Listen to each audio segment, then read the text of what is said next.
Sam Walton founded Walmart when he was 44 years old, and by the time he died, he was one of the richest people in the world, and today Walmart is one of the most successful businesses to ever exist. His family's worth north of $250 billion, and Walmart, I believe, has the highest revenue of any company in the world. The last couple years of his life before he died, he wrote an autobiography about his life, about his time building the business, about the lessons, the wins, the failures, and the rules that he used to build one of the most successful businesses in the world. He also was a happily married, successful family man with good relationships with his children and was a valued and respected member of his community.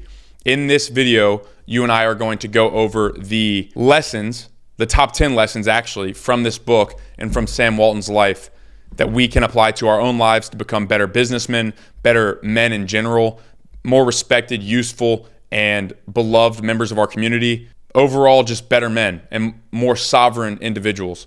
With that said, I hope you enjoyed the episode. Let's dive in.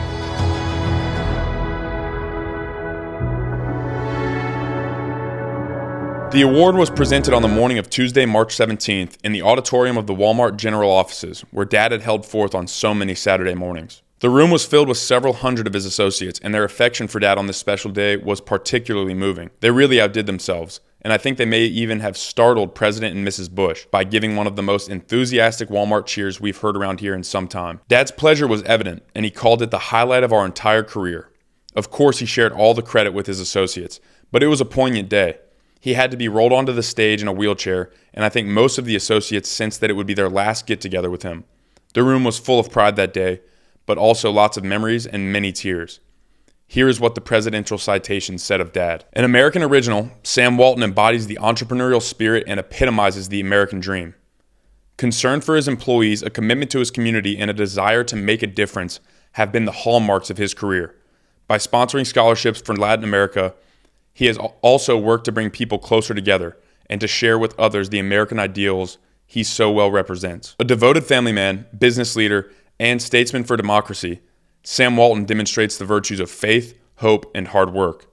America honors this captain of commerce as successful in life as in business. That is an excerpt from the book, Sam Walton Made in America. It's at the end of the book. It's the postscript, and it's about the day that Sam Walton received the Presidential Medal of Freedom from President Bush. The interesting thing about this, and why I think it's a great place to start here, Sam Walton was from a middle American family, not wealthy by any stretch of the imagination, and he died one of the most successful businessmen to ever live. His family is now worth $260 billion. He was a loved and respected member of his community. His wife and him were married for 50 years or so. His children loved him and admired and respected him. His business associates loved him, admired, and respected him. And I just think that's such a powerful, inspiring place to start, that you can come from that. That is the American dream. That is a uniquely American thing. Until America existed, that wasn't a thing. Everything was nepotistic and hereditary. You could not rise from a middle class in the middle of America with no name, no hereditary inheritance or status, and rise to receive the Presidential Medal of Freedom. You couldn't do that. And I love that part of Sam Walton's story. He demonstrated the virtues of faith, hope, and hard work. And this book is incredible. Before we get into the actual lessons in the book, I feel this is so important to reiterate. I'll ask a question. Which of you, if you had the choice, would not want to die an old man with a family who loved you and whom you loved, with a wife who was supportive and loving to you, who you also loved, a business that was thriving and impacting millions of people positively, be a respected member of your community, an admired member of your community? Which of you wouldn't want that? I would assume if you're listening to this, or if you're any type of ambitious human being, you want that type of life. You would love to be all of those things and have all those qualities when you die.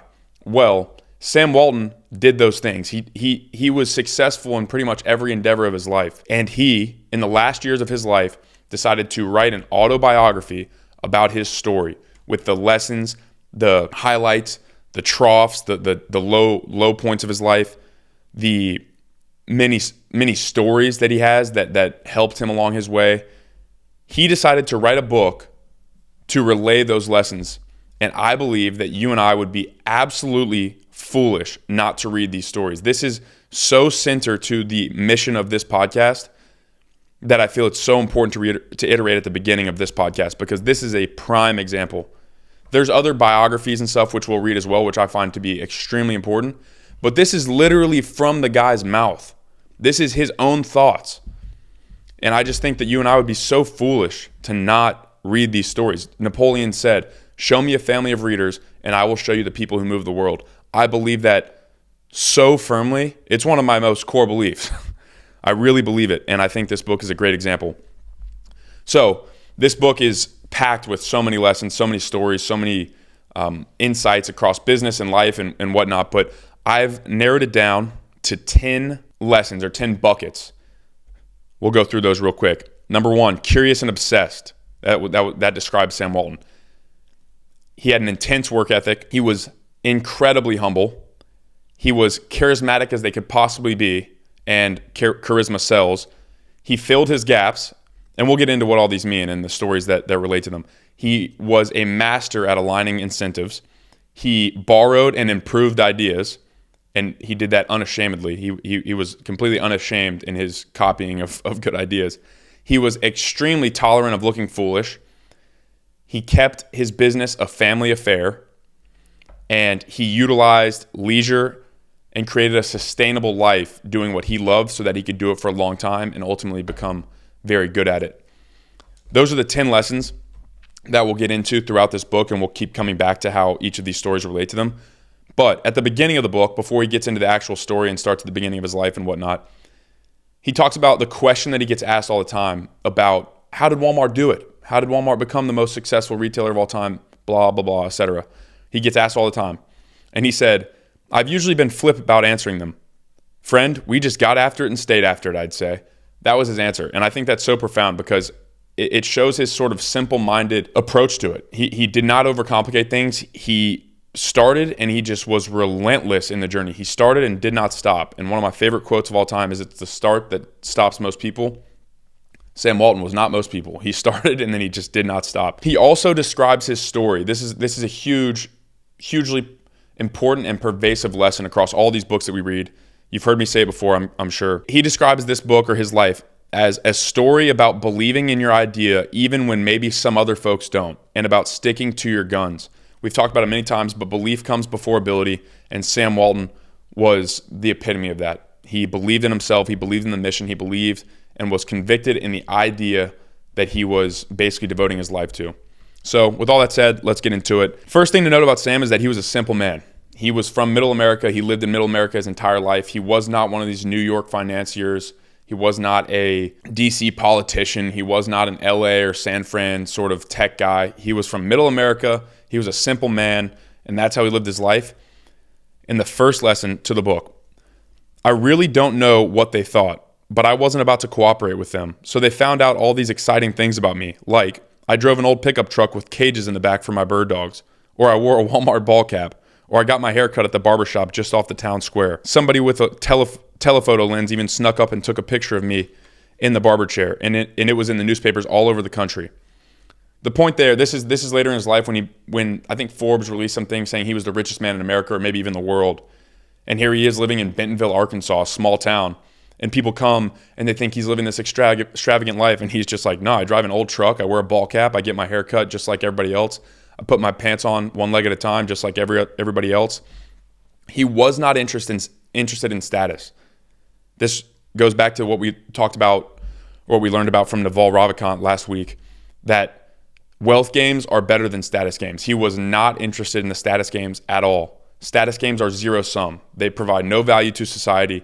They are self-serving. Wealth games, on the other hand, are positive sum. They have positive benefits. They have reverberating benefits across the domain in which the game is being played. In this case, it's retailing, and millions and millions and millions and millions and millions of people ended up benefiting from Walmart and from Sam Walton playing a wealth game, not a status game. I think that's so important because it's very, very core to his life and also the way he did business. He talks about why he's writing this book, because you might wonder why he's got all the money in the world. He's got all the freedom in the world at this point. He's got a family that loves him. He's got all the stuff that he could focus on. Why is he writing the book? He says, one of the real reasons I'm writing this book is so my grandchildren and great-grandchildren will read it years from now and know this.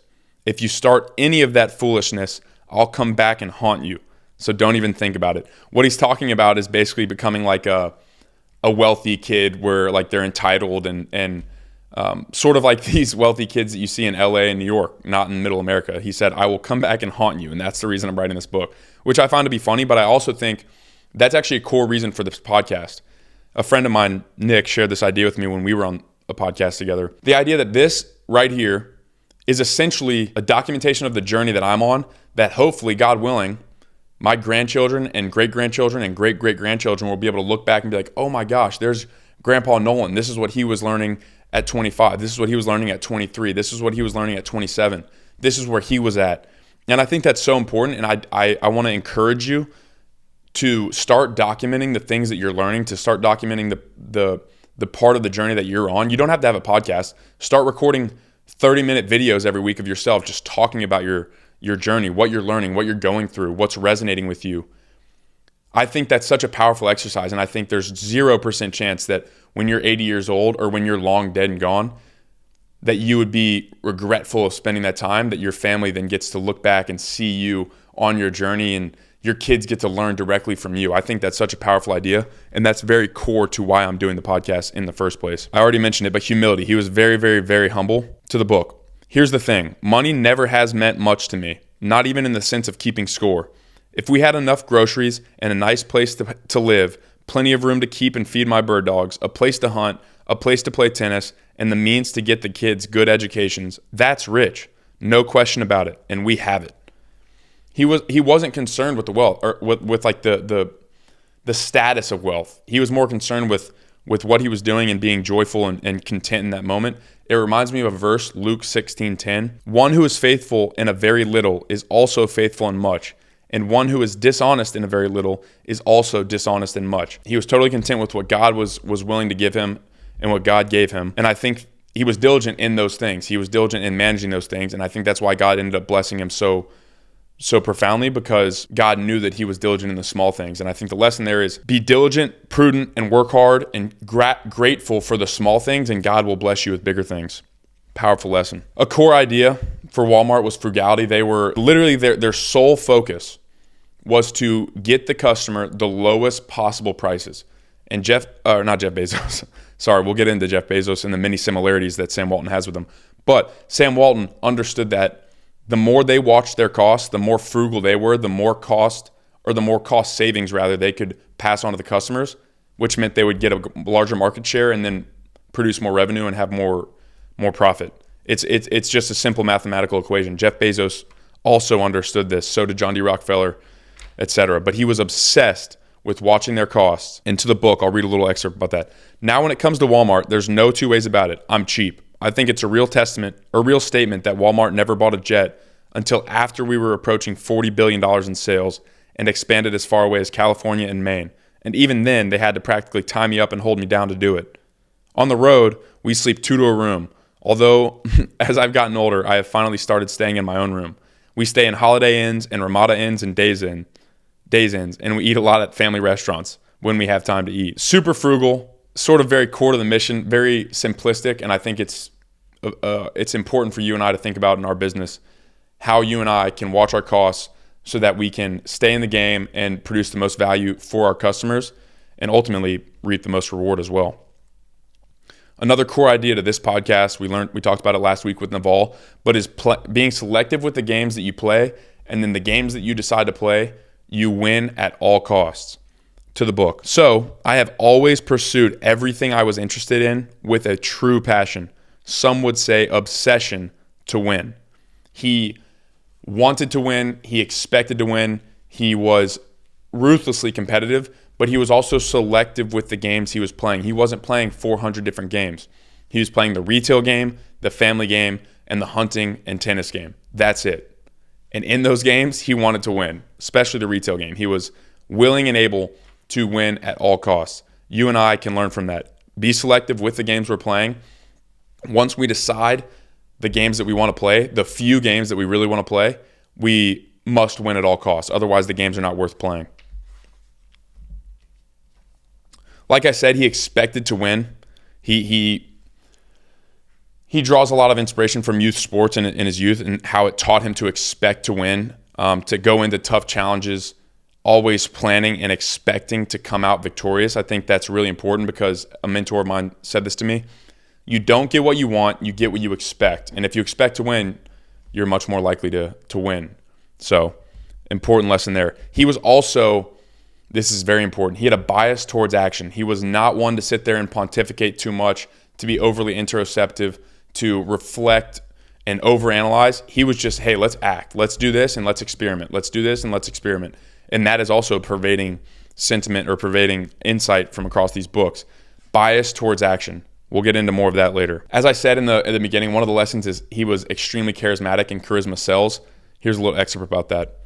Sam Walton is speaking.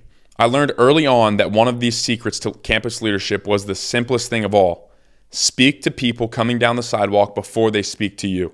I did that in college. I did it when I carried my papers. I would always look ahead and speak to the person coming towards me. If I knew them, I would call them by name. But even if I didn't, I would still speak to them. Before long, I probably knew more students than anybody in the university, and they recognized me and considered me their friend.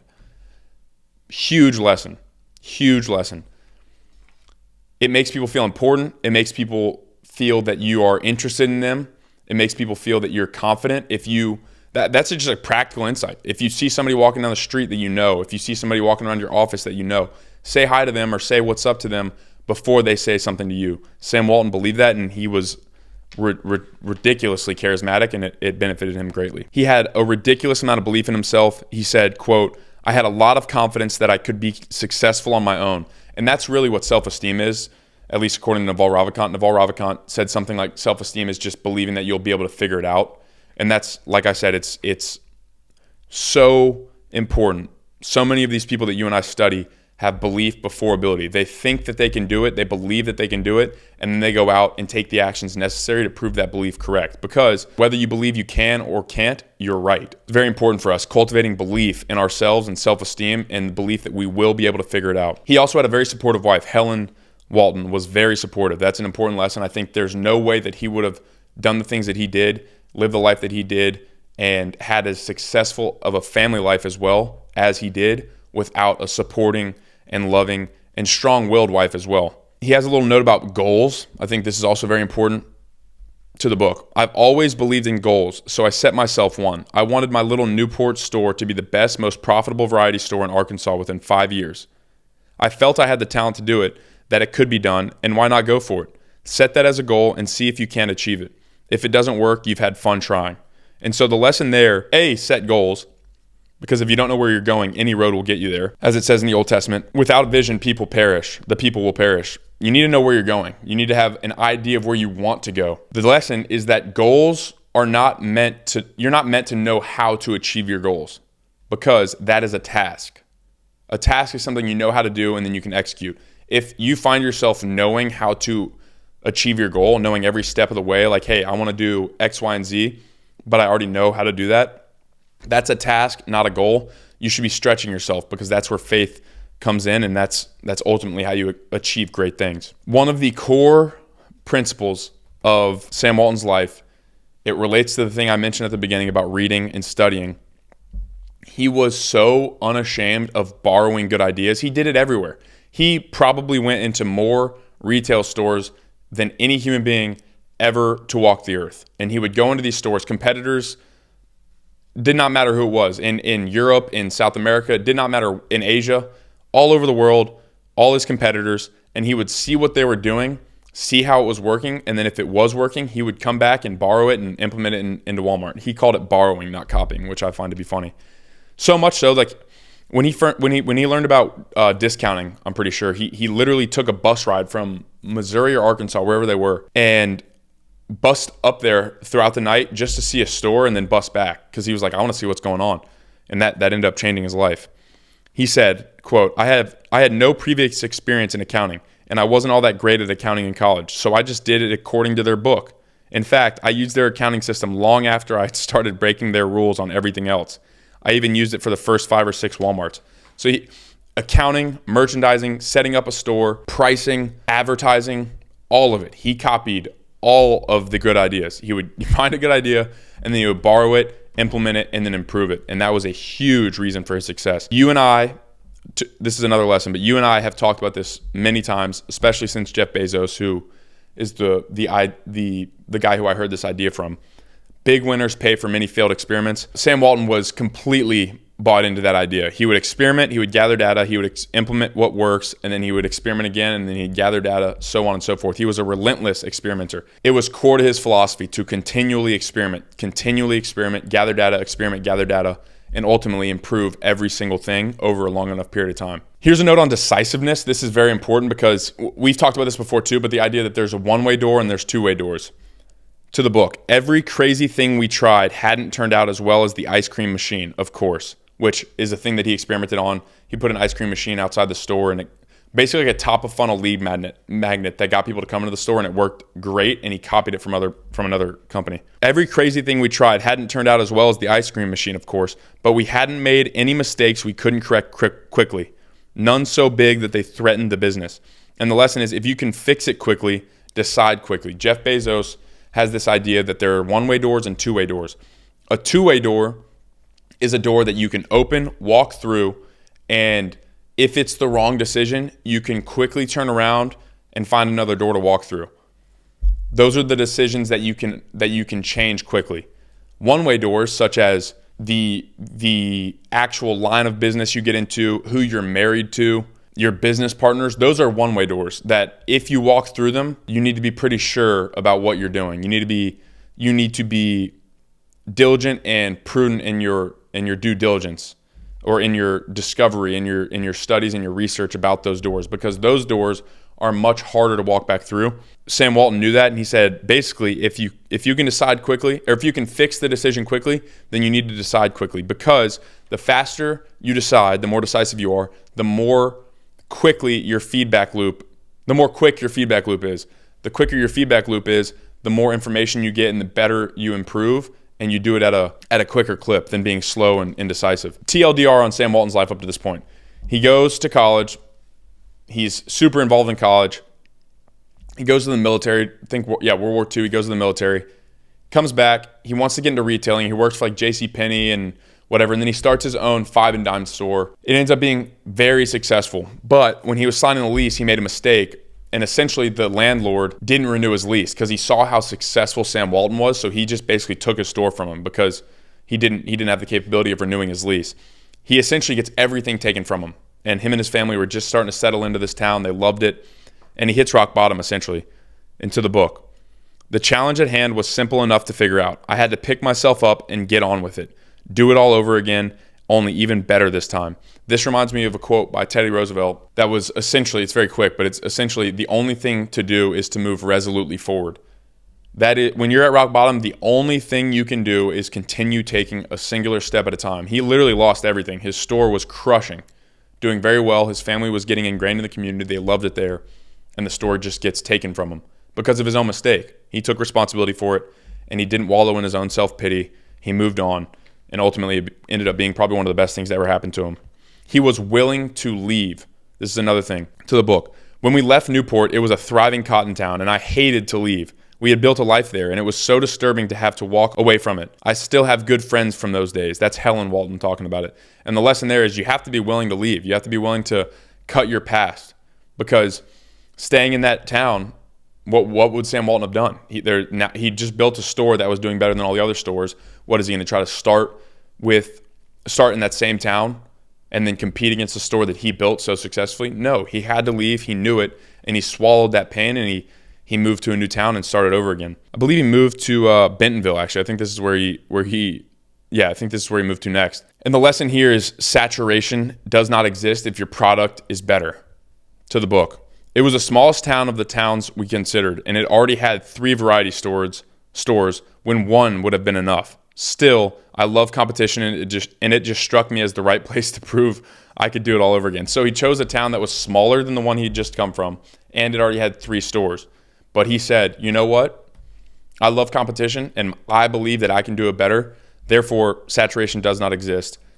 I believe that wholeheartedly. Sony, a good example. I just listened to a podcast by David Sinner on the Founders Podcast about the founder of Sony. And when they came out with the Walkman or whatever, like the first basically portable music player was, they didn't even do market research because they realized there's no product like this. There's no product like what we're about to release. So we're not going to do market research because our product is so good that people, one, right now don't even know they need it because they don't know about it.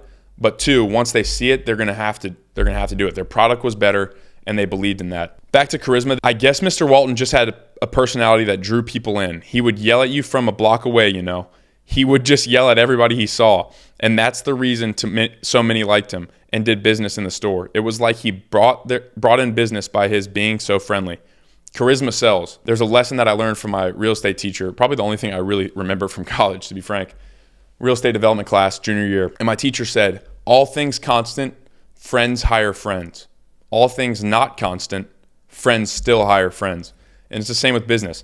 All things constant, I'm going to do business with my friend. All things not constant, say somebody's store is a slight bit better, I'm still going to do business with Sam Walton because Sam Walton is my friend and he treats me so friendly and he's just a charismatic, good guy. The lesson there is to cultivate charisma, learn how to speak with people, learn how to draw people in like Sam Walton did. The next lesson is people are dumb.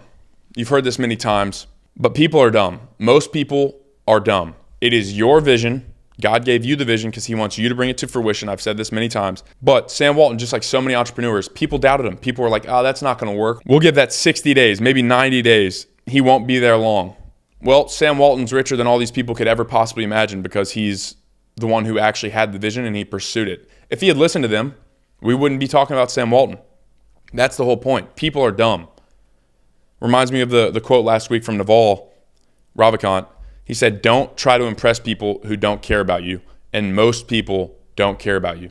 So incredibly important. As I said, Sam Walton owned other stores. He was in the military, so he had quite a bit of time under his belt before he started Wal-Mart. And this is a very important lesson that I've learned predominantly from How to Take Over the World and Founders Podcast. But he was 44 when he started Wal-Mart. As I mentioned, I think he died when he was 70-something, and his family is now worth $260+ billion. Here's a list of other notable entrepreneurs or founders and how old they were when they started their business. Sam Walton, 44. James Dyson of Dyson Vacuums, 44. Dietrich Mateschitz from Red Bull, 41. Estee Lauder, 38. Jim Simons, founder of Renaissance Technology, which is one of the most successful investment firms of all time, 40. Jim Sinegal, founder of Costco, 46. Harlan Sanders, founder of KFC, 62. Ray Kroc, founder of McDonald's, 52. That gives me an immense amount of solace. It reminds me to expand my time horizon. In social media today, it's so easy to get caught up in the, oh, shoot, I need to be rich as hell because all these people on Instagram are 25, 26, 30, and they have millions of dollars and whatnot. There are so many founders that started their business later in life that became ridiculously successful. They just stayed in the game and they didn't quit. They expanded their time horizon and they stayed in the game and they did not quit. And I think that's so powerful for you and I to remember, especially because the vast majority of us are young men. Cannot overestimate that enough or overstate that enough. Stay in the game, have patience, take action, but trust in the end that it will work out, and remember to expand your time horizon. You do not have to be rich this year. You do not have to be rich next year. If you expand your time horizon, things will work out if you have faith and take action. Another thing, as I said, one of the main lessons of this book is aligned incentives. Sam Walton was a master at this, and he did something very unique in terms of incentives.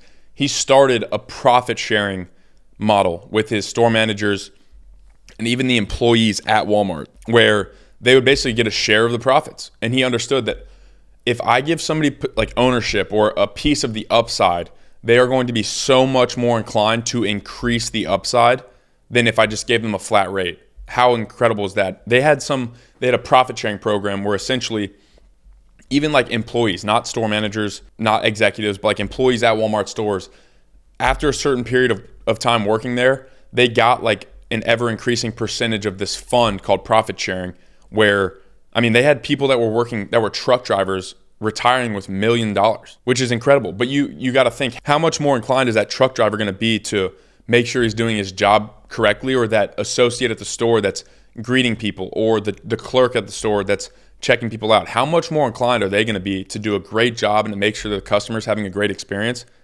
if they have a piece of the upside that they're responsible for creating? Masterful, major lesson for anyone that's listening that has employees or is building a business or plans on building a business. Align the incentives of the people working in your organization, and the organization will be better for it 100% of the time. Find out what the people that are working for you want, and then figure out a way to give it to them, and they will work hard and do a good job. Incentives are incredibly important, and Sam Walton was a master at aligning incentives. He was a very risk-tolerant guy, no two ways about it. For the vast majority of the early part of Walmart, he was head deep in debt, immense amount of debt. He was taking out loans. He said at one part of the story, he always paid his loans off on time. That's very important. But sometimes to pay off a loan, he would get a loan from another bank. So he'd have a loan that was maturing with a particular lender, and then he'd get a loan from another lender to pay off that loan, and then pay the loan from the guy that was giving him the loan to pay off the first loan.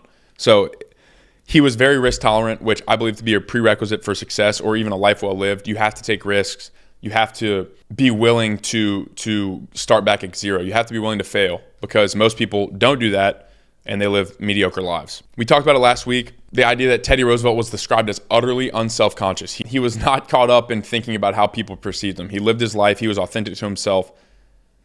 David Glass, who ended up becoming the CEO of Walmart, said this about Sam Walton. This is before he was even working at Walmart, I believe. 2 things about Sam Walton distinguish him from almost everyone else I know. First, he gets up every day bound and determined to improve something. Second, he is less afraid of being wrong than anyone I've ever known. And once he sees he's wrong, he just shakes it off and heads in another direction. That is so important. The way that I like to say it is tolerant of looking foolish, tolerant of appearing foolish. It's core to his belief. He was not set in his ways at all. He was so willing to adapt, it's not even funny, which is extremely important, because that's what allowed them to grow so quickly and profoundly. Is if something was working, they would keep at it. But if it wasn't, they would just change the direction, experiment, and then find something that did work. And Sam Walton was the leader of the company. He's the one who really brought that principle to the business and enforced it throughout the organization. Be tolerant of looking foolish. Do not be afraid of being wrong. I already mentioned that he copied ideas and he was relentless about learning from everybody. Here's an excerpt from the book about that. Don Soderquist, former president of Ben Franklin, now vice chairman and chief operating officer at Walmart. I first met Sam in 1964 when I was in charge of data processing at Ben Franklin, and he was our biggest franchisee. He had already opened the Rogers Wal-Mart, and he was up in Chicago trying to convince our officers to franchise his discount stores in small towns. They gave him a flat no. After the meeting, he came back to see me and moved right on to the subject of computers. He wanted to know all about how we were using them and how we were planning to use them. And he took everything I said down on this yellow legal pad. The next day was Saturday, and I went shopping, dressed in a pair of mangy cut-off jeans. It was the Kmart near my house. I walked over into the apparel section and saw this guy talking to one of the clerks. I thought, geez, that looks like that guy I met yesterday. What the heck is he doing way out here? I strolled up behind him and I could hear him asking this clerk, well, how frequently do you order? Uh-huh. How much do you order? And if you order on a Tuesday, when does the merchandise come in? He's writing everything she says down in a little blue spiral notebook. Then Sam gets down on his hands and knees and he's looking under this stack table. And he opens the sliding doors and says, how do you know how much you've got under here when you're placing that order? Finally, I said, Sam, is that you? And he looked up from the floor and said, oh, Don, hi. What are you doing here? I said, I'm shopping. What are you doing? And he said, oh, this is just part of the educational process. That's all. Of course, he's still doing the same thing today, except he uses a little tape recorder. So this is a competitor store. Kmart was the predominant player in the discounting business at this point. He's in a Kmart asking some random clerk all these questions and taking down notes about everything in some random town. That is so incredibly important. He would learn from everybody. He's asking a clerk at a random store of his competitor. And he takes those ideas and then he goes to the Walmarts and he's like, hey, this works for Kmart. We're going to try it out. And if it works for Walmart, we're going to continue implementing it. And then we're going to improve it. And then it's going to become our bread and butter. It is such a profound idea that you have to be willing to learn from everybody, and you have to be genuinely curious. He was so curious and obsessed about refining his skill and his craft and his business that he would literally drive to every store he could possibly go to, find out that what they were doing that worked, take notes from his conversations, and then go back and implement them. So incredibly important. I love that. When he started, he wasn't really sure what he was going to do. He says in his own words, "In fact, when I look at it today, I realize that so much of what we did in the beginning was really poorly done." This is what I mean when I say the start stops most people. Most people think that it has to be perfect conditions. Most people are looking like when I started the podcast, for example, I had this sort of inclination. I'm like, well, what about the 25th episode? Or like I was thinking way too far in the future. I was thinking about what was going to happen, how was I going to monetize when I didn't even have a podcast out. So the example here is like Sam Walton thinking about how am I going to scale the second store, the third store? How am I going to build the fifth store or distribution centers? He didn't worry about that. He bought one store, made that store the best he possibly could, and then he went on. And he's admitting very humbly that most of what we did at the beginning was really poorly done, but he started. That is the most important thing for you and I to understand about this lesson. Ready, fire, aim. Do not get caught up in analysis paralysis. Take action, iterate, experiment, figure out what the feedback is from that experiment, and then re-implement and keep going. Extremely important. Extremely important. I mentioned the idea of being tolerant of looking foolish. This is core to Sam Walton's philosophy. And I mean, it pervades the entire company with some of their group meetings or their company-wide meetings they would do, their shareholder meetings, all these different like kooky, sort of weird, unique things they would do. He did not care. And in his own words, I guess we had very little capacity for embarrassment back in those days. We paid absolutely no attention whatsoever to the way things were supposed to be done. You know, the way the rules of the retail said it had to be done. Let me say that again. We paid absolutely no attention whatsoever to the way things were supposed to be done. I had very little capacity for embarrassment. I mean, that's a superpower. That is a literal superpower, to not care at all what conventional wisdom says. And we'll get into it when he talks about the 10 rules for building a business. One of them has to do with this, but that's such an important idea. It's not even funny. Be tolerant. Increase your tolerance of looking foolish. How to do that? Have conversations with random people. Go walk. You think a girl's pretty at the store. Go walk up to her and ask her how she's doing. Start a conversation. You will get rejected. You will look foolish. It does not matter. That's how you build tolerance of it. Go start a conversation with somebody in the sauna. Go start a conversation with somebody at the gym. Strike up a conversation with people at the coffee shop, at the restaurant. It does not matter. Just start putting yourselves in situations where you could look foolish. And that's how you and I will build tolerance for it. And I think that's legitimately a superpower. Okay, so we're in the part of the book now where he gets into his family, because as he's building Wal-Mart, his family's maturing. He's got 4 kids. He's got a wife. And one of my favorite things about Sam Walton is that he was so successful in business, but equally as successful, if not more, in his family life. And here's just a couple notes and excerpts about that, how he managed to do that. Number 1, I always tried to be home on Friday nights so I would miss very few of their games. That's an indication of his priorities, in my opinion. And I think it goes back to the idea of being selective about the games you play and then playing those games to win. He was not concerned about going out with his friends on Friday. He was not concerned about being in New York to meet with investors on Friday. He knew that the week was for work, Saturday was for work, but Friday night I was going to be at my son and daughter's games, and I was not going to miss those. Another one. He basically gives credit to Helen. He says, Helen bore more than her share of raising the kids, and I worked long hours, at least 6 days a week. We raised our kids essentially, paraphrasing, we raised our kids essentially on old bedrock values, a belief in the importance of hard work, honesty, neighborliness, and thrift. Another thing he did, this was profound. I said one of the lessons is a family affair. One of the ways to manage a family in a successful business is to bring your family into the business. And if you look up Sam Walton's children's net worth right now, you'll be incredibly surprised. It's amazing. Some of the richest people in the world, all of his children. And here's the lesson. This is from Rob Walton, one of his children. Dad was always, frugal is probably a good word for it, but he always let us invest in those stores. And I had an investment in that St. Robert store, so I came out real well on that. It paid for my house and various other Dad would call them extravagances. So when his children were young, he would allow them, like when they would work, when they would get allowance or whatever, he would allow them to invest in their stores as like 9, 10, 11, 12-year-old teenagers. And if you do the math, I actually think he even gave them equity as well, like early on, before the store appreciated, or before Walmart appreciated at all. If you do the math, if they put a small amount of money into Walmart when it was first starting, and Walmart 10,000 X's, when they're older, they're like, holy crap, we just reaped an incredible reward. And that's what he did. But he brought his family into the business, particularly his children. He made it part of their lives as well, not pushing it, because I don't even think some of his children work for Walmart or even ever have, but he allowed them to be a part of the business, and that was instrumental in his ability to manage family and such a large business. The other thing, leisure. You might think somebody that works so hard, 6 days a week, long hours, that he didn't play or that he didn't have any leisure. Wrong. Pretty much every day when he could, he would play tennis midday. So a lot of the times he goes into this, but his schedule would look like this sometimes. On Saturdays, before their Saturday morning meetings, he would go in at 2 or 3 in the morning, which is just insane. On regular days, he would go in at like 3, 4, sometimes 5 a.m. in the morning.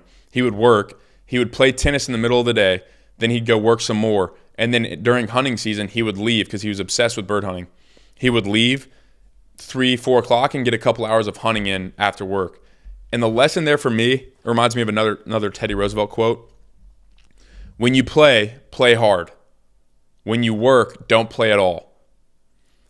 Another lesson that you and I have studied before about Winston Churchill, Paul Johnson said, describing Churchill, that one of his greatest powers was his power of relaxation. He was able to use leisure. Teddy Roosevelt the same. He was able to use leisure to create a sustainable life that allowed him to not burn out. But it also allowed him to reinvigorate himself, to rest, to rejuvenate, so that he could go on these incredible bouts of work and energy expenditure. So far he brought his family into the business, instrumental in managing both. He used leisure effectively. He had his priorities straight, and he was very clear on those things. And that's really what allowed him to be so successful in both endeavors. I believe that's one of the most admirable things about him, is that he was married for 40 plus years, maybe even longer.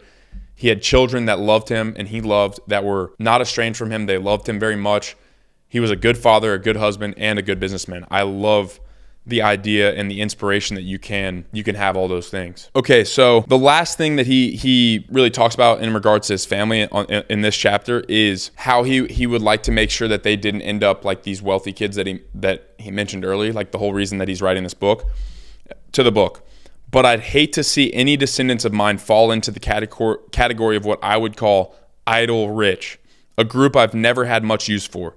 I really hope that somehow the values both Helen and I and our kids have always embraced can be passed on down through the generations. And even if these little future Waltons don't feel the need to work from dawn on into the night to stay ahead of the bill collector, I hope they'll feel compelled to do something productive and useful and challenging with their lives.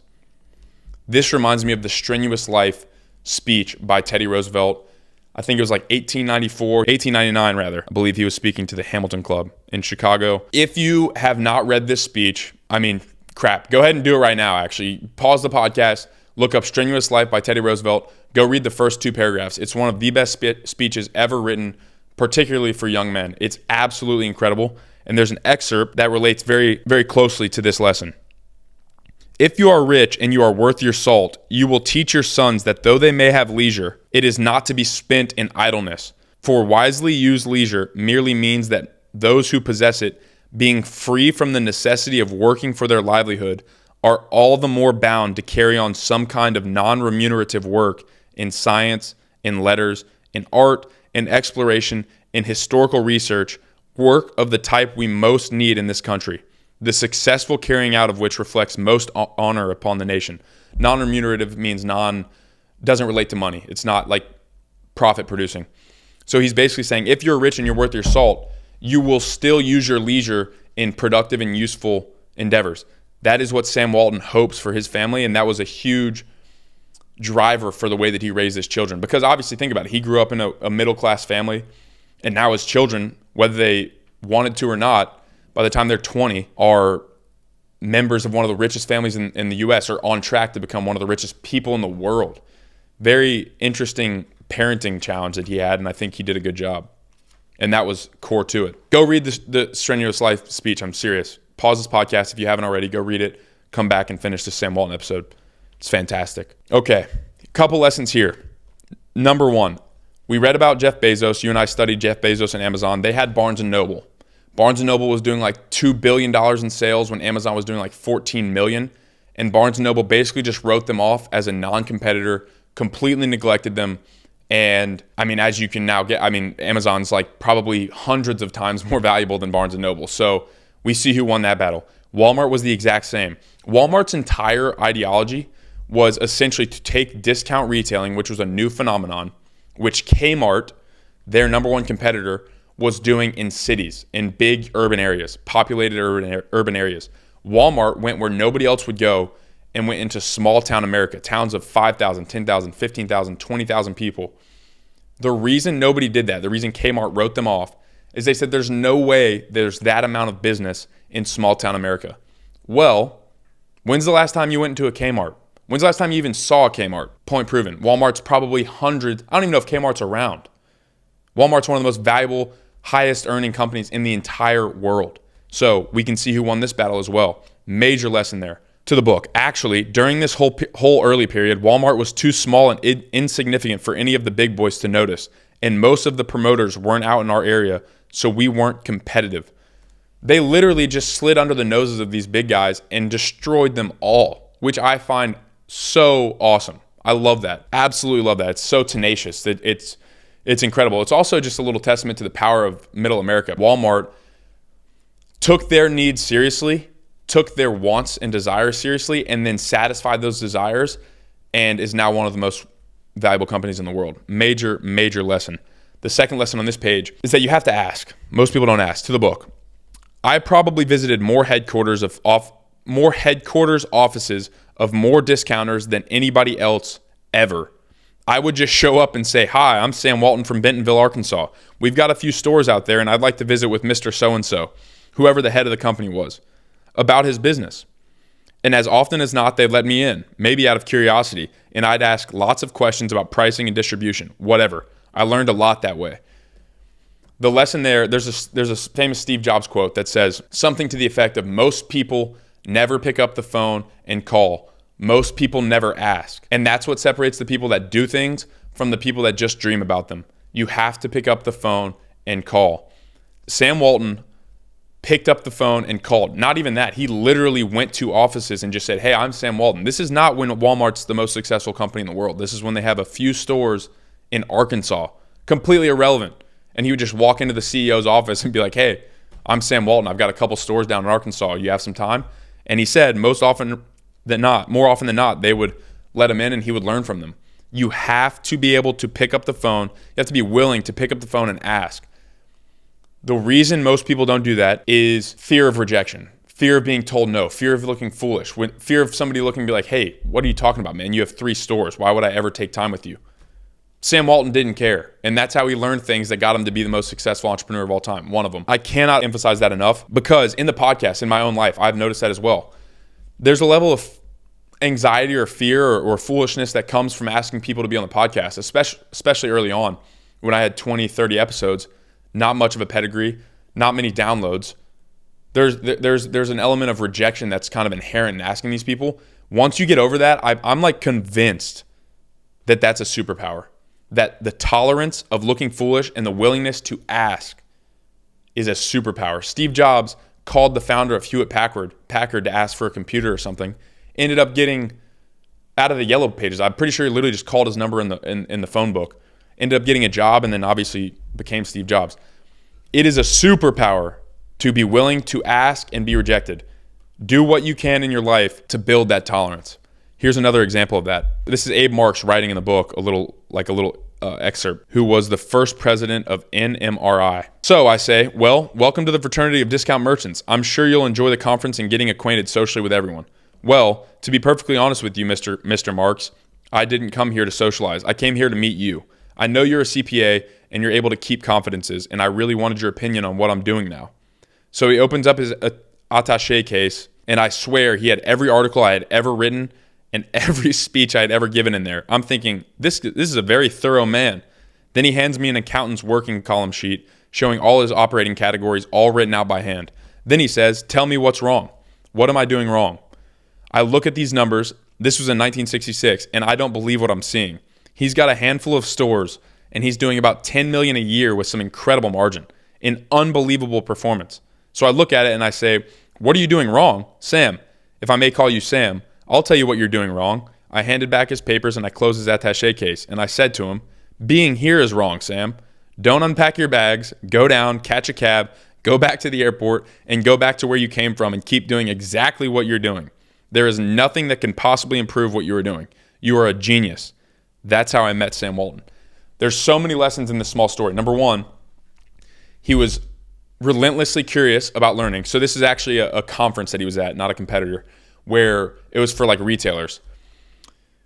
He went to this guy who he'd known about that was really good at CPA and accounting and things and said, hey, I want to learn from you. And the thing that I think is important is he said, tell me what I'm doing wrong. He opened the door for criticism. That's extremely important. As I said earlier, David Glass described him as the most willing to admit that he's wrong of anybody he's ever met. He wanted to know when he was wrong so that he could correct it. He had no ego about him in that way.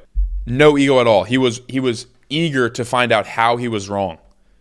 The lesson there is ask people for constructive criticism. Open the door for somebody, even your subordinate, somebody that works for you.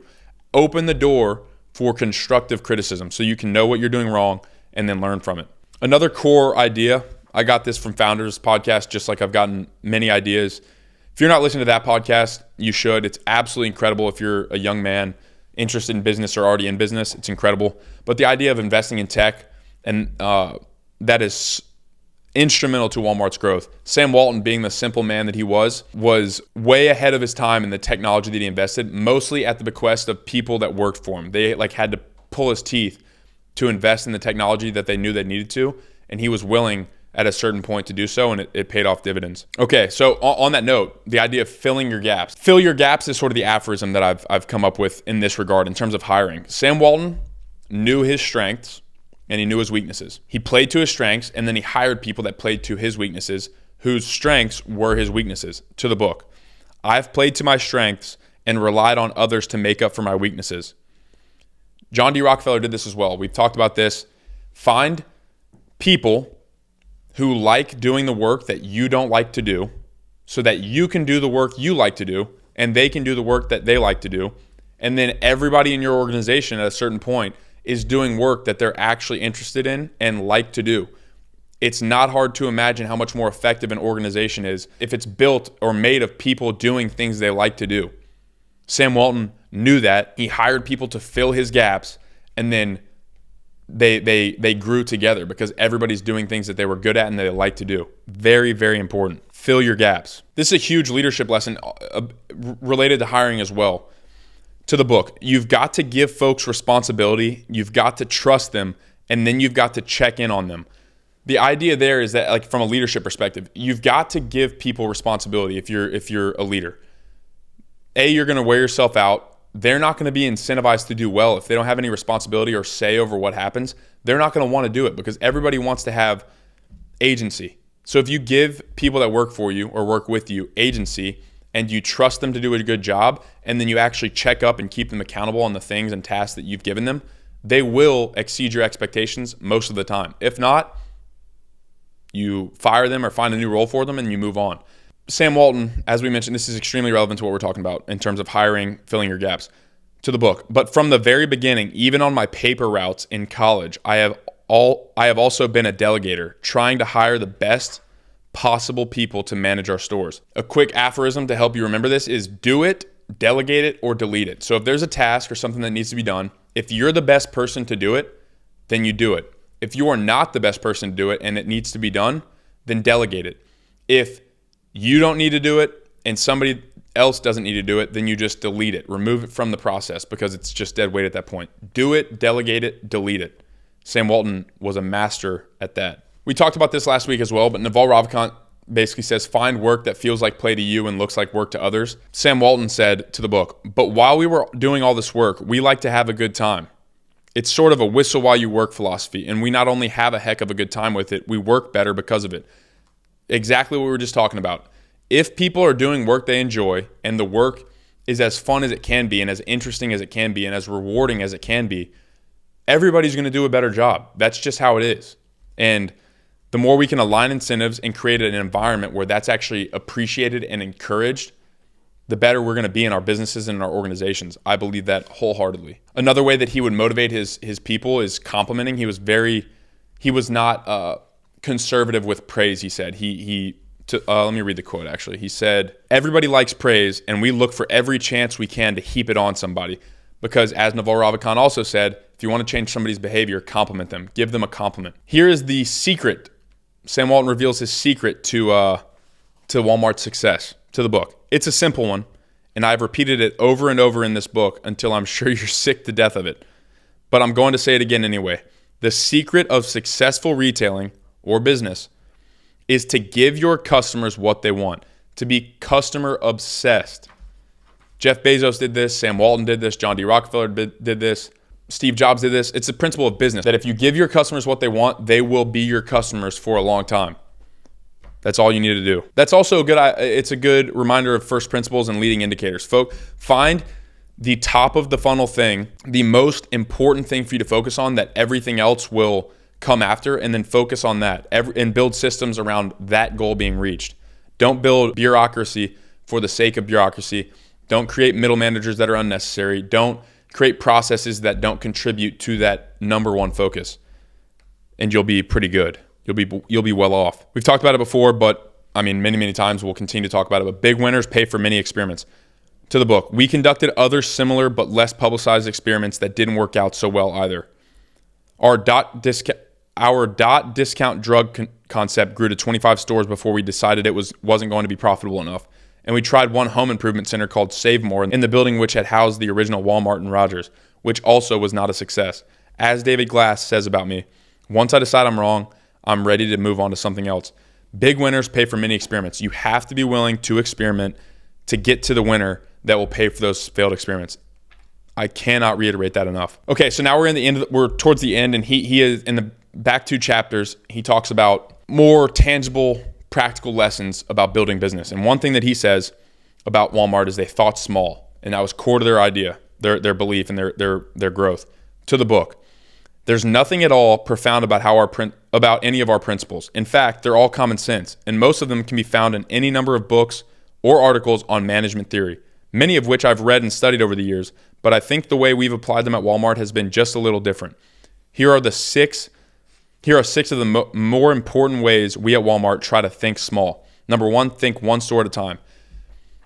Don't think so globally, think locally. Think, how can we maximize the profitability or the effectiveness of this one store, and then move on from there. Take the things that you learn from that store, implement it across other stores. Think one store at a time. Next lesson, communicate. The necessity for good communication in a big company like this is so vital, it can't be overstated. You have to create seamless communication lines. You have to be able to communicate information, decisions, everything. You have to be able to communicate everything from the higher end, the executives, down to the associates and clerks. Communicate. Number 3, keep your ear to the ground. That's why we at Wal-Mart are just absolute fanatics about our managers and buyers getting off their chairs here in Bentonville and getting out into those stores. There's no replacement for being where the action is. You have to be where the action is. You see this across time with the best generals, the best businessmen, the best political leaders. They're in the field. They're, as Winston Churchill would say, seeing for himself. It's so important. Keep your ear to the ground. Next lesson, push responsibility and authority down. This is the idea of decentralized command and allowing your leaders to lead. The bigger we get as a company, the more important it becomes for us to shift responsibility and authority toward the front lines, toward that department manager who's stocking the shelves and talking to the customers. You hire somebody for a reason. So if you hire somebody and then don't give them any decision-making power or any authority or responsibility, why'd you hire them in the first place? Because there's no use. You have to push responsibility and authority down, because people that are closest to the front lines generally have the best idea of what's going on and how to solve that problem. You just have to be able to trust them and listen to them when they give feedback. Next lesson, force ideas to bubble up. You do this by incentives, aligning incentives, and creating ways for the people on the bottom or lower than executives to profit from the gains of the company. You also do it by giving them responsibility to actually experiment. Last lesson about staying small. Stay lean and fight bureaucracy. It's only human nature not to want to have your job or the jobs of the people who work for you eliminated. But it is absolutely the responsibility of a company's top management to be thinking about this issue all the time to ensure a sound future for the overall company. So he's essentially saying you have to, over time, bureaucracy will come up. That's the reality of building a big business.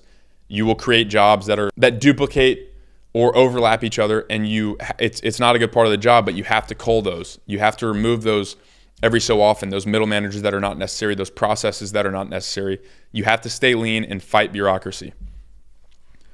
Those are the 6 lessons or the 6 ways that they stayed small. This is the second to last note. The 10 rules from Sam Walton. This goes back to the first thing we talked about. The 10 rules from Sam Walton, one of the most successful entrepreneurs of all time, in his own words. The 10 rules for, this is what it says. Sam's rules for building a business. And he goes on to detail the 10 most important rules for building Wal-Mart. You and I would be foolish not to listen to this advice. Number 1, commit to your business. Believe in it more than anybody else. We've talked about it many, many times, but belief comes before ability. And the 2 qualities of the best leaders, according to Ben Wilson, who studies great leaders, are a clear vision and insistence on quality. The clear vision is the belief. The belief that when nobody else has, you have as the leader. Rule number 2, share your profits with all of your associates and treat them as partners. Incentives equal results. Align the incentives of the people in the organization. Rule number 3, motivate your partners. Money and ownership are not enough. Constantly, day by day, think of new and more interesting ways to motivate and challenge your partners. Rule number 4, communicate everything you possibly can to your partners. The more they know, the more they'll understand. The more they'll understand, the more they'll care. And once they care, there's no stopping them. Communicate information, give them authority, give them responsibility, and they will do a good job. If they don't, then you move on to somebody else who will. Rule number 5, appreciate everything your associates do for the business. Compliments change behavior, like Naval said. You have to show appreciation because in reality, the executives aren't the ones running the store. They're not the one actually interacting with the customer. So executives have this tendency, it's human nature, but as you go up into the hierarchy, we have a tendency to neglect or forget the people that are actually on the ground doing the work, interacting with the customer, selling the merchandise. He says, rule number 5, appreciate your associates and everything they do for the business. Rule number 6, celebrate your success. Find some humor in your failures. Don't take yourself too seriously. Naval said this exact same thing last week. Do not take yourself so seriously. Be tolerant of looking foolish. Celebrate your wins. Have fun. Create a fun environment to work in, and you will be better off for it. Rule number 7, listen to everyone in your company and figure out ways to get them talking. The folks on the front lines, the ones who actually talk to the customer, are the only ones who really know what's going on out there. Sam Walton, when he was the chairman of this massive company, would oftentimes just show up in a trucking room at a distribution center at 4 a.m. with a box of donuts and just talk to the truckers. What are they seeing? Because they're the ones going to most of the stores. What are you seeing in this store? How are the people there? How are the people treating you? How's the merchandise looking? What are you seeing in this store? What are the associates like? Are they friendly? How's it kept? Listen to everyone in your company. Rule number 8, exceed your customers' expectations. If you do, they'll come back over and over. Give them what they want and a little more. That's self-explanatory. Be obsessed with the customer. Rule number 9, control your expenses better than your competition. Watch your costs. If you can watch your costs, this is how you create a competitive advantage in most markets and most products and services. If you watch your costs, you create a competitive advantage that allows you to outlast, outinvest, and gain more market share than your competitors. Rule number 10, and perhaps the most important, swim upstream. Go the other way. Ignore conventional wisdom. Ignore conventional wisdom. Go the other way. Experiment, experiment, experiment. Do not be afraid of failure. It is necessary for you to get to that big winner that will pay for the failures. Do not be afraid of looking foolish and being wrong. That's rule number 10. It's probably the most important. There you have it. That's 10 rules from Sam Walton, one of the most successful entrepreneurs of all time, on how to build a business. And here, where we will end it, and perhaps one of the most important lessons, pervading lessons of this podcast that you've heard me talk about, to the book. Finally, a lot of folks ask me two related questions all the time. The first one is, could a Walmart type story still occur in this day and age? My answer is, of course, it could happen again. Somewhere out there, right now, there's someone, probably hundreds of thousands of someones, with good enough ideas to go it all the way. It will be done again, over and over, providing that someone wants it badly enough to do what it takes to get there. It's all a matter of attitude and the capacity to constantly study and question the management of the business. Why that's so funny to me, and the note that I wrote, is his name is Bezos. He's literally talking about Jeff Bezos, who studied this book. It was like his Bible. Jeff Bezos studied the guy who came before him who did it. He studied Jim Senegal. He studied Sam Walton. And he implemented their ideas and then created Amazon. That is the most important lesson, in my opinion, from these books, is studying the people that come before you so that we can learn from them, gather ideas, gather information, and then implement it into our own lives. That's where we'll leave the book. Hope you enjoyed. I genuinely cannot recommend this book enough. Sam Walton, Made in America, an autobiography by one of the most successful entrepreneurs to ever live. With that said, thanks for tuning in. I hope you enjoyed. See you next time.